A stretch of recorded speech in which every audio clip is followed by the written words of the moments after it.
Good afternoon and welcome back to EMSA 2022. This is the lunch session with myself, Rob Walker, and EMSA 2022 is proudly broadcast by GreenCAB and brought to you by our presenting media sponsor in Autotrader, as well as Katia Automotive as our supporting sponsor.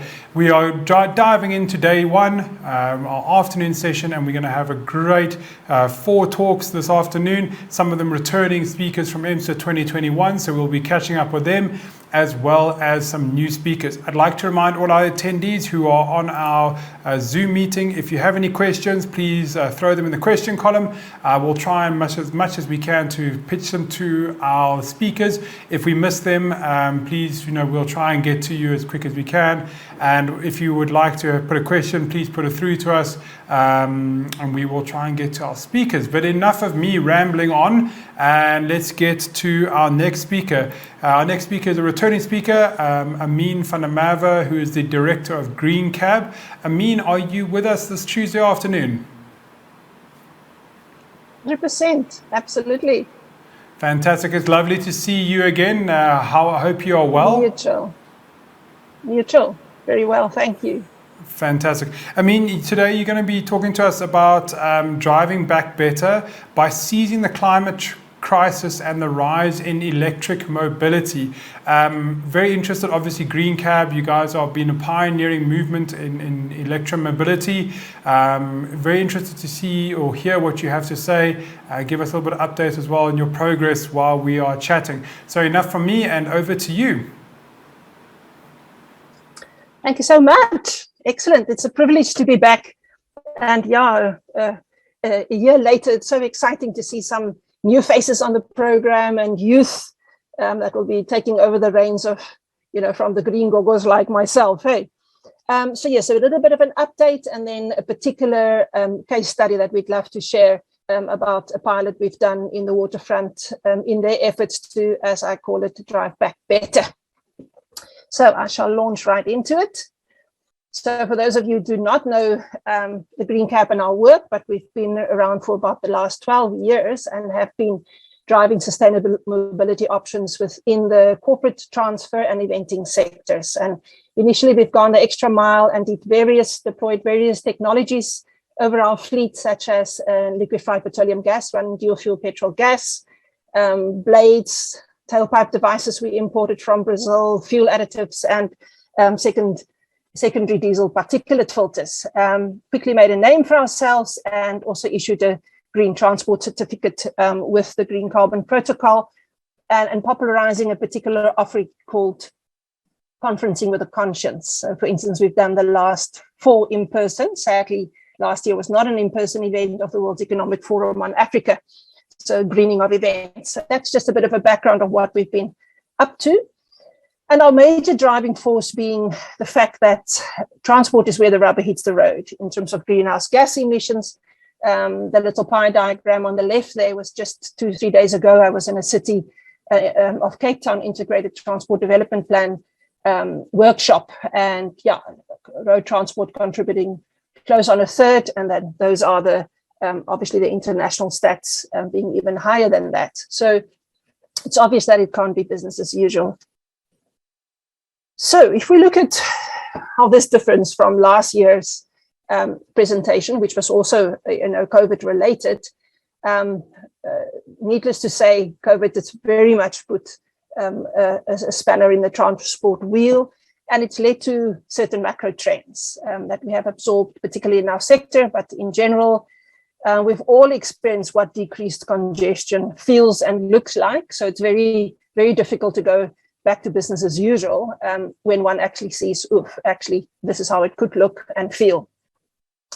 So some of the macro trends then, that's of particular relevance to us operating in electric mobility, includes the rise in non-motorized transport. I remember there was a while, I'll share you at the end the case study of the waterfront, July last year, where we would ride with a little electric 3-wheeler and you could hear the birds tweet and people were out with their dogs. It certainly emphasized that, cities and destinations like that are for people and not cars. So I think that is an irreversible trend. and then maximizing micromobility. I shall not speak much about that because I'm going to share a whole case study with you, but that's just an example of one of our sister companies doing great work in micromobility. Second trend, and in fact, I think I shared the slide last year, and I think Elon then at the time, it was literally just, he literally just surpassed Bezos in terms of earnings, all attributable to the rise in his Tesla stock. So here's a boychi from Pretoria that said he can make, I don't think he set out necessarily saying he wants to be the richest person in the world. It was a byproduct of him doing the right thing, initially open sourcing Tesla design, etc. And since then, the development is, and I think if he's not already a trillionaire, I suspect it will be shortly, based on a Hertz order that just happened last month of more than 100,000 vehicles. So that not only obviously did it shoot up the Tesla stock value, but his personal wealth by an additional $29 billion, the mind boggles. So very much acceleration of EV aspirations, also on the back of COP26, of course, with most European and global North countries announcing very tight deadlines, 2030 latest, for phasing out sale of ICE vehicles. So just I thought that was an interesting little graph to share. If we look over the past 10 years, just like any disruptive technology, there's a very steep adoption towards the end. So it took us about 10 years to double, you know, from the initial kind of 0.1% market share to 2020, where we were sitting at, I think, 4 point something. And then literally in a year, the market cap or percentage share doubled. So I think that's extremely encouraging, and we're going to be seeing that doubling year on year. I'm not an expert in this regard, but certainly if you look at, you know, adoption of things like cell phones in the past, any disruptive technology, and that's pretty much the trend. So that bodes very well. So yes, the old historical OEMs very much knowing that they're skidding on thin ice, 100-year-old, century-old factories, like for instance, the one of Ford in Brazil had to close down. They expressed their full electric aspirations by 2030. You have the likes of GM. You look at the chairwoman saying there that climate change is real. We want to be part of the solution by putting everyone in an electric car by 2035. There was that ad with Will Ferrell, I think, trying to catch up with Norway, and he was in a GM vehicle saying that Norway sells the most EVs. So there's really big Super Bowl marketing in this regard behind a company like GM, very much bolstered by not only declarations, but already put in motion aspirations of government like the US saying that their own fleet will be going fully electric, and then driven by big business, the likes of Amazon ordering more than 100,000 of Rivian vehicles. I mean, Rivian wasn't even a car maker to start off with, so a non-traditional OEM. So all of that bolstering, you know, the rise in electric mobility, obviously. Closer to home, if we look at the electrification of food delivery, I think we have all experienced that firsthand. I took that picture at Kauai, close to me, where I stay. That's a pedal assist e-bike, the likes of 60 adopting the little mellow cabs, three-wheelers, electric three-wheelers. Then another macro trend, very much the cab set going electric, just citing two examples here. The old traditional London cab that is so iconic. It's now in its fifth version, the TX5, or otherwise known as e-City, and very much punting the reasons to believe in going electric by saying what the total cost of ownership saving is if you drive these vehicles for a living. An example on the left there is a BYD D1 vehicle, exclusively designed for Didi, which is obviously the major platform in China, doing more than 60 million trips per day. So yeah, I think that is irrevocable, and it's very much driven by economics. It's saying if you drive for a living and your majority of your expenses related to operating, then you know, electric is the way to go. Some examples closer to home. That's Nopia rides in Kenya and Vaya in Zim. We had a Zim speaker earlier today that also spoke about the BYD 6, etc. In a way, in some way, they're actually ahead of us. However, they are able to utilize second-hand listen leaves, as you can see in this picture, and we're we're not allowed to import them in South Africa. But I think we are still in for an electrifying ride. My landlady and neighbor actually has the first Volvo CX-40. It's an exhilarating ride. And then just in this past week, e-tron Audi launched, I think, 5 versions of their electric vehicles at the Zuidsmarker here in Cape Town. And then other exciting developments, in my opinion, the little city, the Go Bug from Alexa may be coming in more on the bottom range, because that obviously is still a concern in terms of wide-scale adoption, the prices. And then this one, I don't know whether any of the viewers have kept an eye on this, but yeah, this was an inevitability, and you know, full marks for Shell. Having taken the leap, they've retrofitted. This is an exclusive recharging facility. It went live in January in Fulham, London. So that's definitely the fueling station of the future.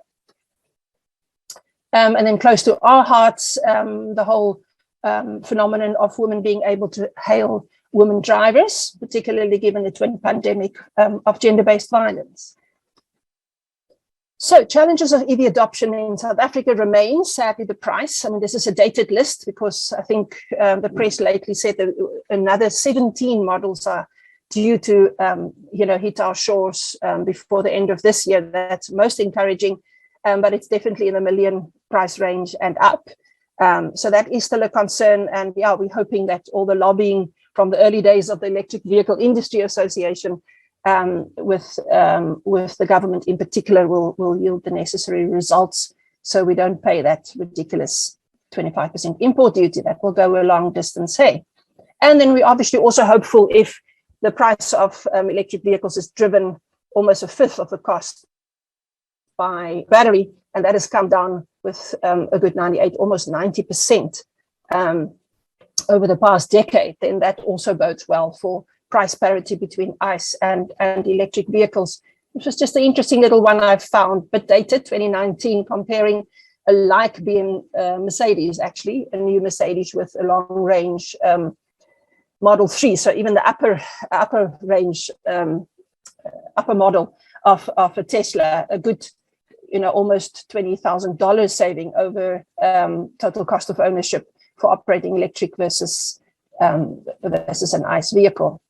And then one of the other barriers, to some extent, remaining is range and charging infrastructure. Range is less so of an issue for us in Cape Town. We've got shorter distances, particularly in business travel to the airport, but in Joburg, one could assume it would still be an issue.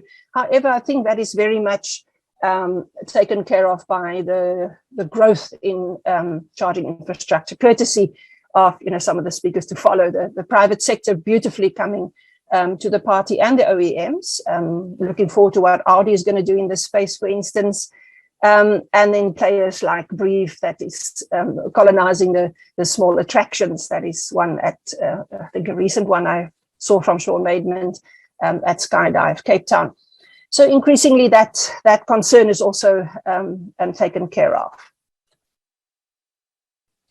So I'm going to end this part of the presentation before sharing the case study with you. With, as you can see, I'm somewhat of a Elon fan, and he's by no means a saint. But he did what textbook definition of long shot was. Not only in terms of I'll become the biggest, vehicle manufacturer in the world, long shot, but also colonizing Mars, which I'm sure this is going to be called moonshot soon. A very lofty goal and a giant leap. And we see pretty much everything he's put his heart on and his mind to and his money behind have realized. Who would have thought his Roadster, we would have thought that's a Photoshop picture. Hey, I don't know whom of you followed that launch by the Falcon X into space, and that's actually tracking its trajectory closer and closer to Mars, actually.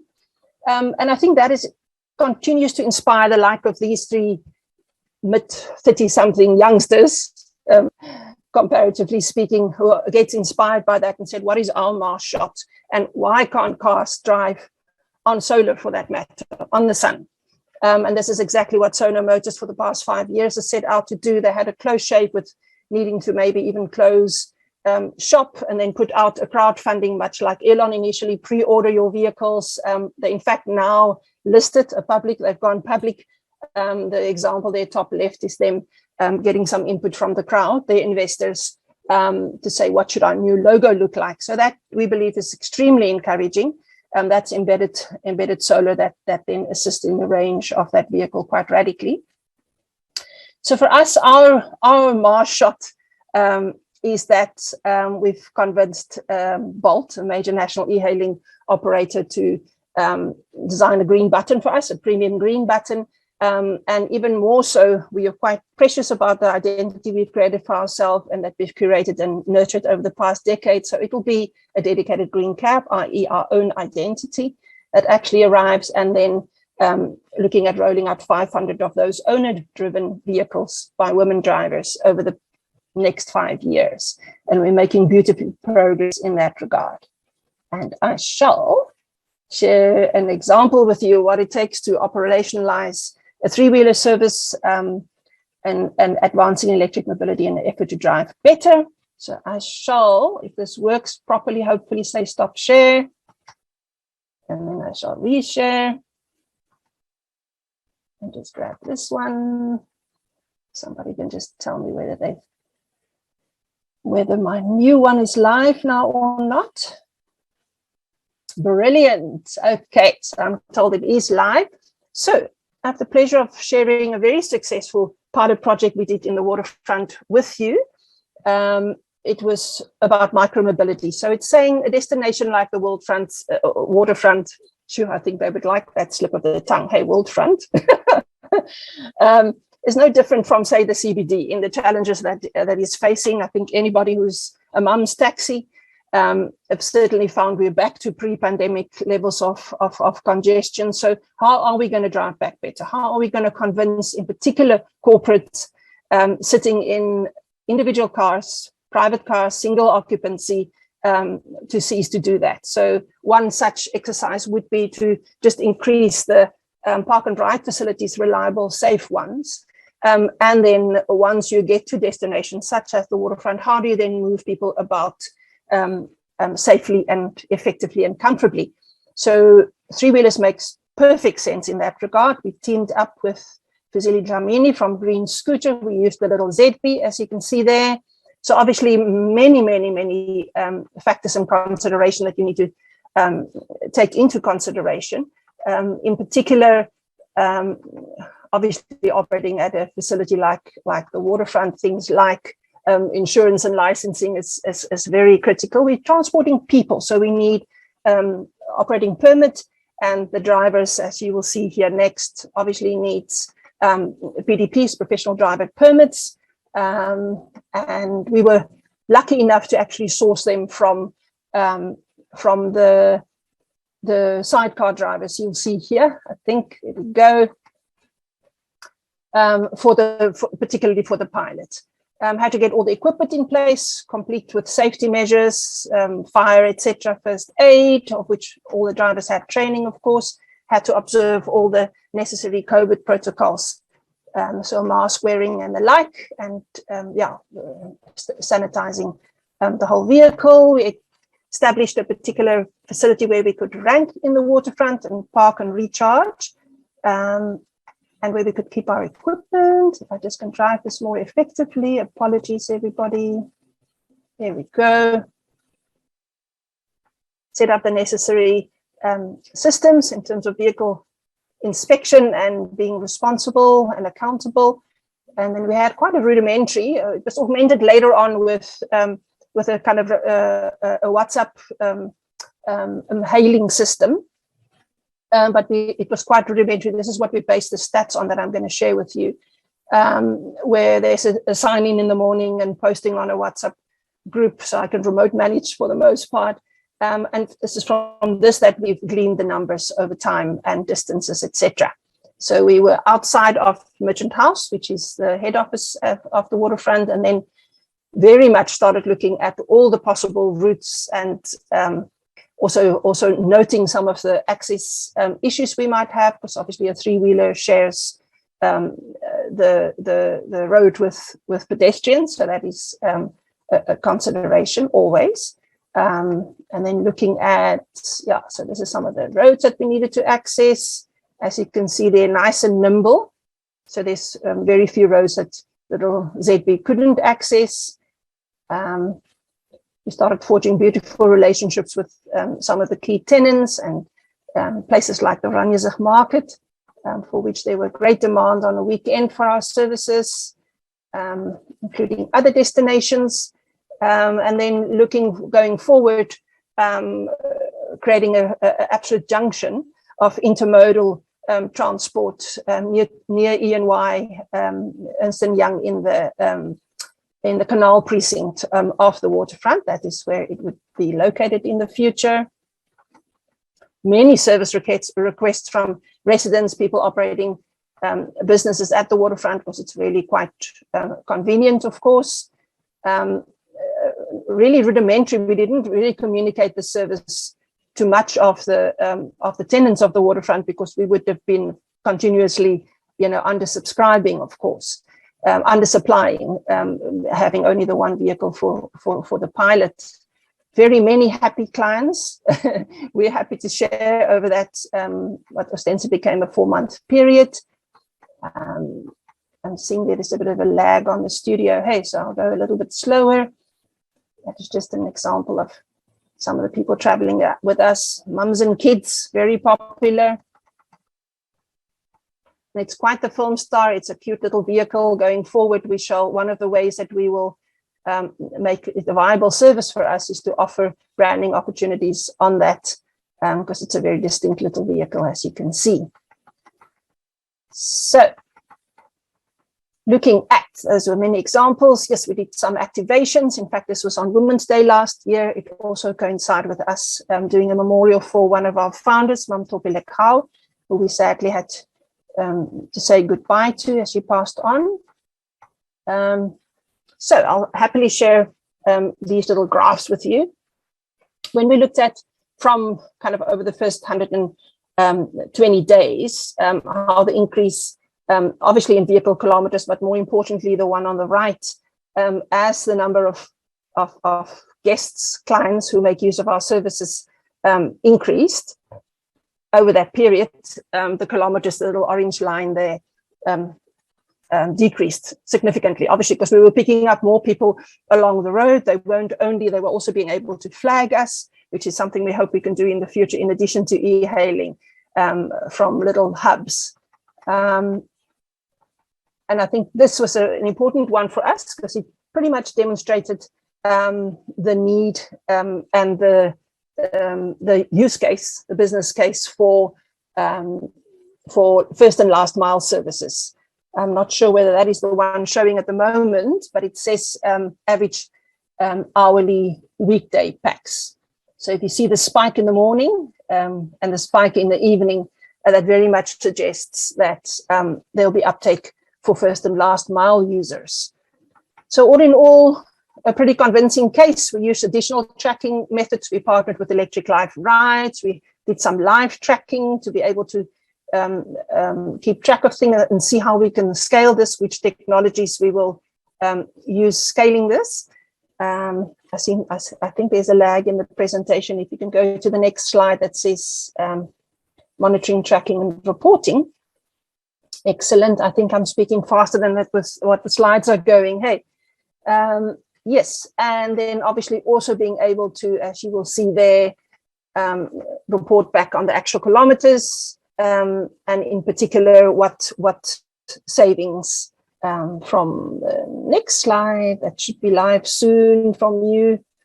I'm having this dual little view here where I see it's lagging a bit. Another slide on. That's interesting because it's not where I am at with my slide. Let's see. There we go. That's live now. So that gives us, just for that particular reporting period, I think it was a 10-day period on that particular vehicle. So all boding very well for scaling this, and we can then extrapolate, and that is very much the next step. If we look at the way forward, the last two slides that I'll share with you, and then I'll happily take Q&As, is that you would have noticed the complete absence of, in particular, women drivers in the micromobility sector as well. And in fact, a three-wheeler, we're perfectly suited to operate those.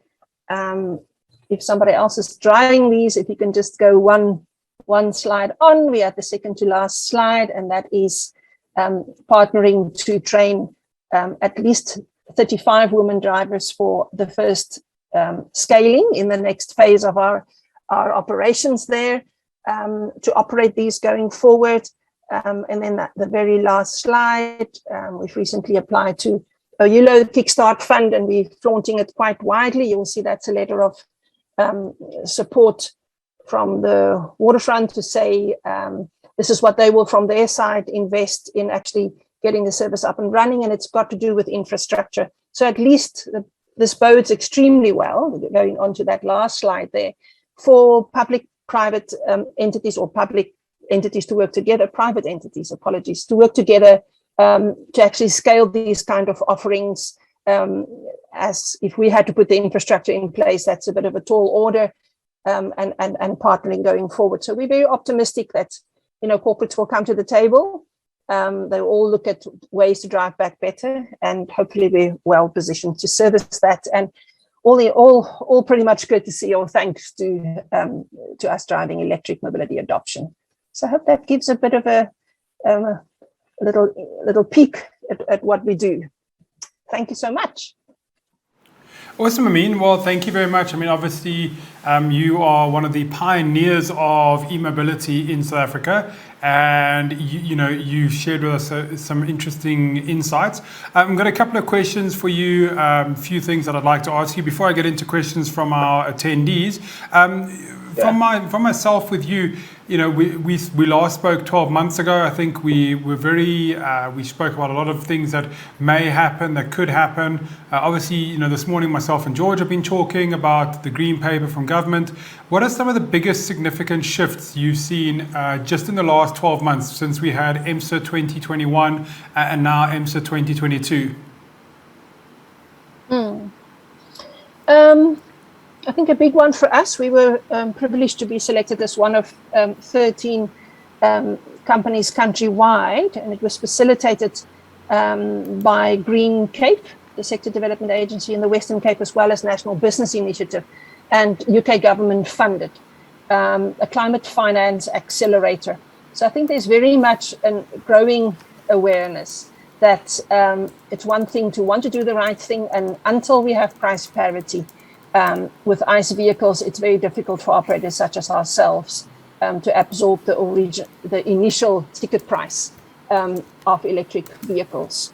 So I think that is quite a major shift. So that accelerator said, here's all the great ideas, let's actually match financiers with that. So we're very hopeful that we're going to get the necessary investment and leg up to do that. 65 vehicles that we want to own and operate ourselves, and then, as I mentioned, the 500 by owner-operators going forward. So that is a year from now, that picture is looking very much more rosy, and I think it's just a sign of the times. It's become a no-brainer and an essential thing. Because the climate, before we said climate change and global warming, and now post COP26 heading into COP27, there is international consensus. It's a climate crisis. And this is one of the ways we can make significant inroads, particularly in cities. So I think that is, yes, we've waited pretty much in our company 10 years for this, because we knew this was coming. It's coming a little slower than we had hoped. But yes, I think that is really encouraging. And I do think there is an increased awareness on the part of government that if we don't join the green drive, so to speak, then we are going to be left behind. And in terms of GDP and vehicle manufacturing in the automotive sector, we need to be precious and retain that. But we're going to only do that not by being protectionist, but actually, by leaping forward. So yes, I think there's some really encouraging signs. We still would like to see more models, and we would very much like to see more affordable models and workhorses. So not luxury vehicles, well, luxury, but that can actually do the kind of 500-600 kilometers a day, because that is what we do in the cab sector, and that's maybe a bit more hardy. I think the issue of charging vehicle to vehicle will be a great one. I think in the charging infrastructure, we are very pleased with how things are going. I think I recently read a report internationally that we are third or fourth place. I'm sure Winston and them can speak to that coming up.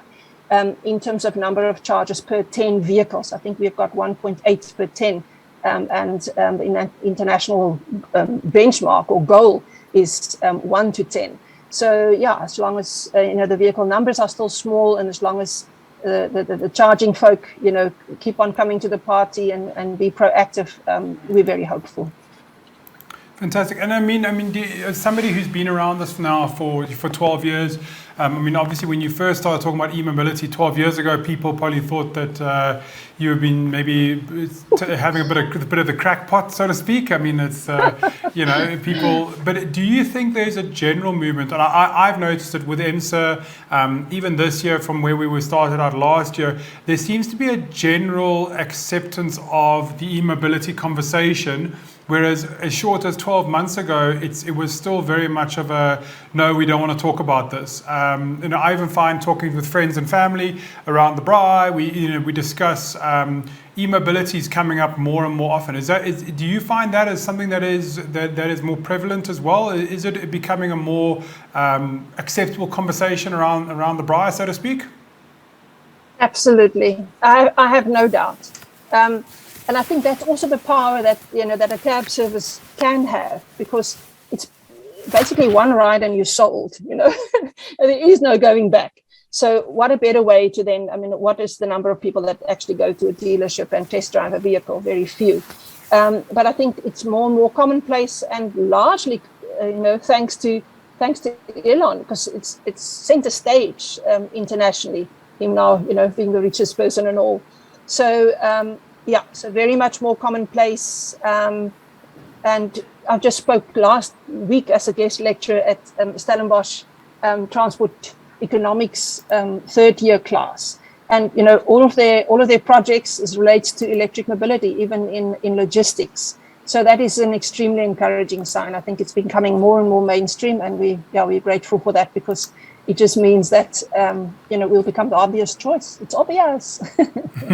No, look, and as you said, it is obvious, but I think some people maybe don't feel that it's so obvious, and they're still holding on to all these outdated notions.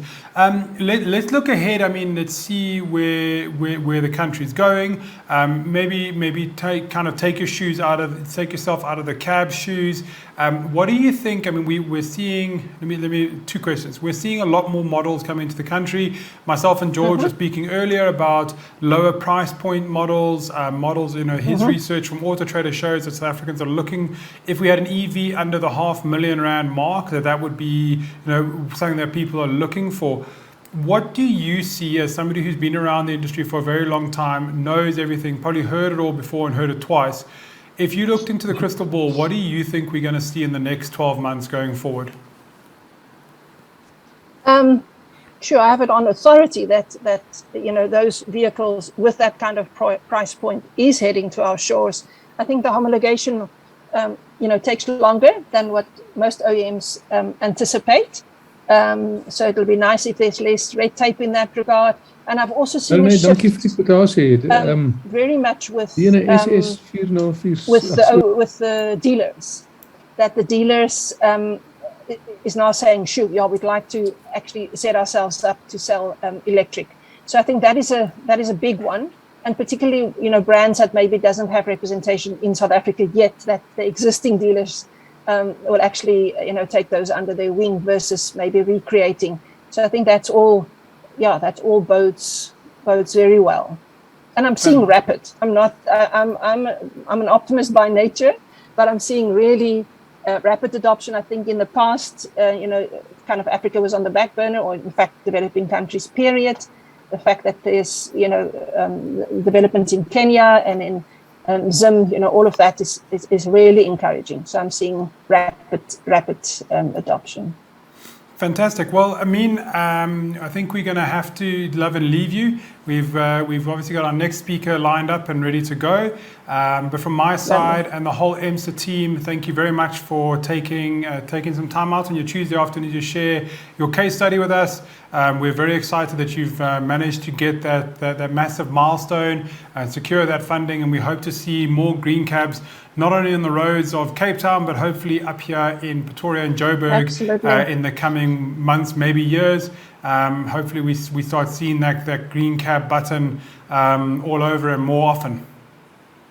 Excellent. Thank you for those wishes and good luck. Fantastic. Thank you very much, Amiene. Bye-bye.